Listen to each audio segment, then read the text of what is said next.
All right, shall we go look at the garden, please? You want to go over there with me? Garden set up. That's actually something that was... Okay, babe. That's something that was on the Salter that Brandon had bought for work, and it worked out. That'll work out great for a raised bed. Yeah, I think it's hemlock. We were told not to use pressure-treated wood for raised beds. Yeah, we just used this wiring.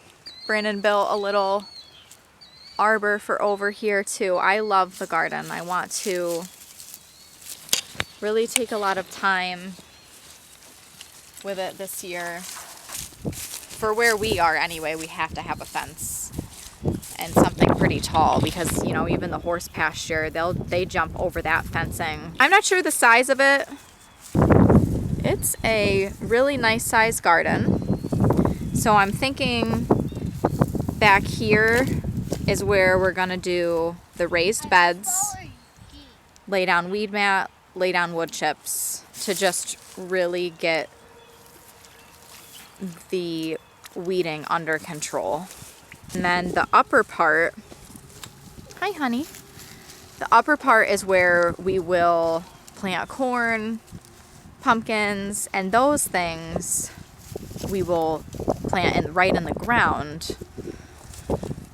But I think only having to weed this section will be better than if I had to weed the entire thing. Oh, you guys too, I love the way that Brandon set this up because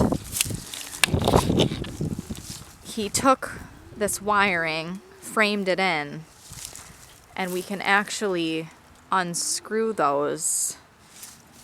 So the whole face of the garden, this front face, there's enough room to get the tractor and the tiller in, and then that space over there as well, we can get the tractor and the tiller in there. Really putting some effort into the garden this year. I think it'll be really cool to take you guys along with. I really don't know what I'm doing when it comes to gardening. Like I said, this is only my third year doing it, and the 1 year I really didn't even do a whole lot with the garden. Brandon was the gardener that year. I am going to start seeds. It's getting to be the middle of March, so I've found that starting tomatoes and starting green peppers inside are the best. And then honestly, pretty much anything else we just plant right in the ground, right, Oop?